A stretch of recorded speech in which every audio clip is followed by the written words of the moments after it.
Title 6 Meetings, Section 49 Kinds of Meetings. Meetings of directors, trustees, stockholders, or members may be regular or special. Section 50 Regular and Special Meetings of Stockholders or Members.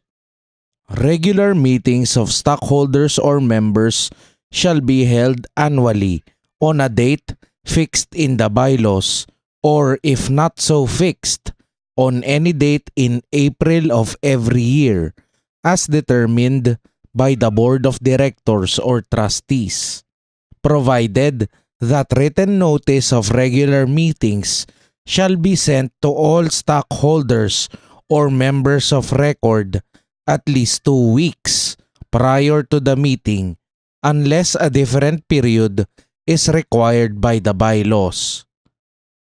Special meetings of stockholders or members shall be held at any time deemed necessary or as provided in the bylaws, provided, however, that at least 1 week written notice shall be sent to all stockholders or members, unless otherwise provided in the bylaws.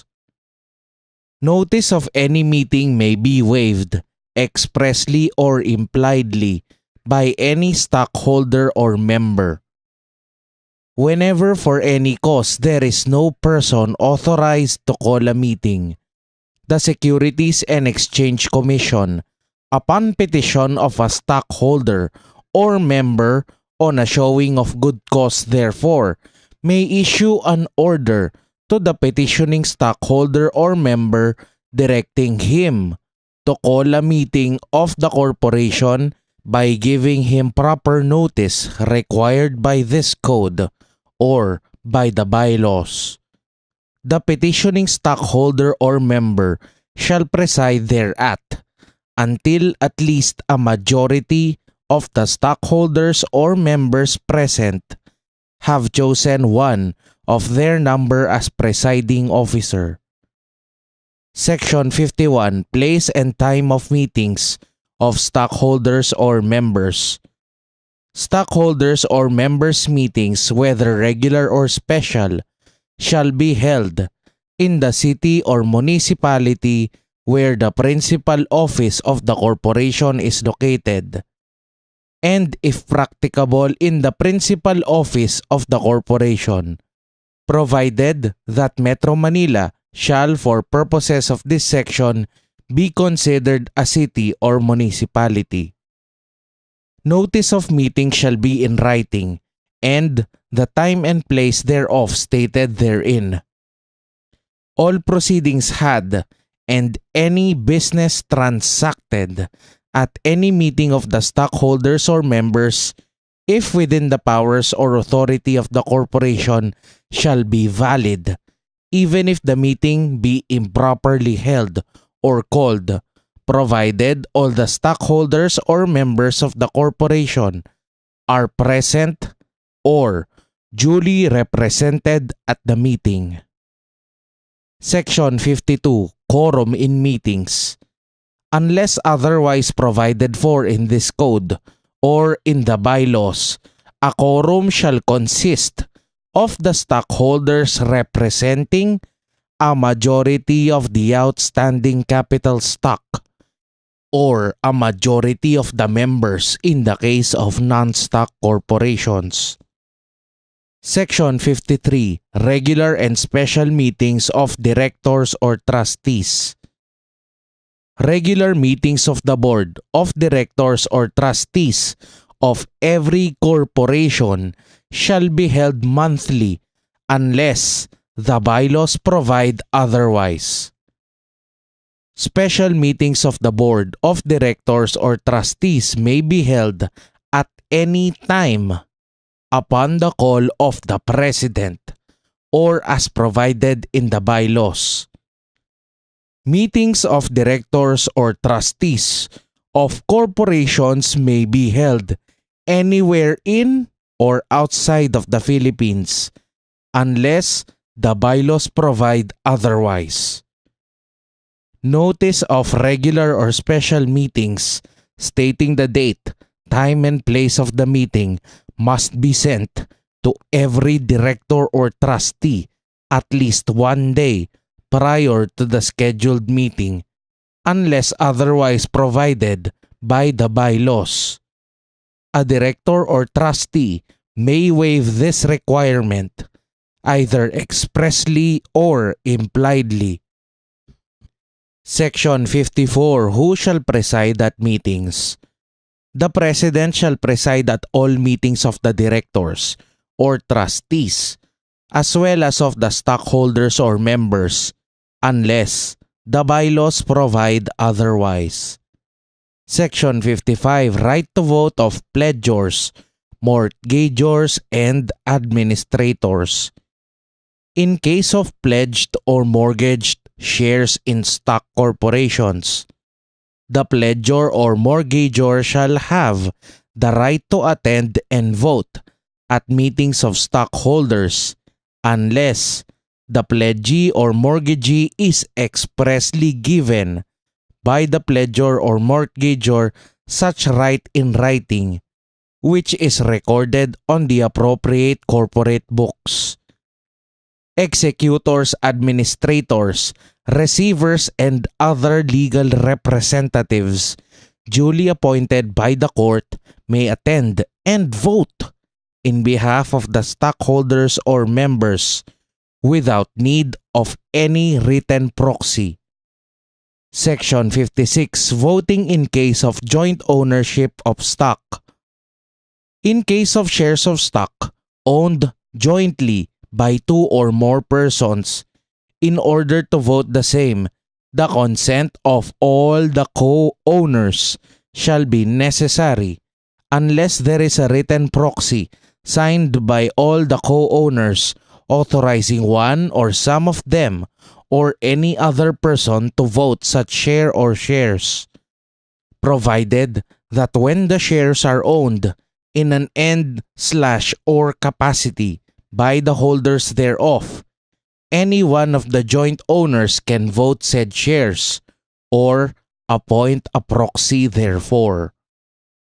Section 57. Voting right for Treasury shares. Treasury shares shall have no voting right as long as such shares remain in the Treasury.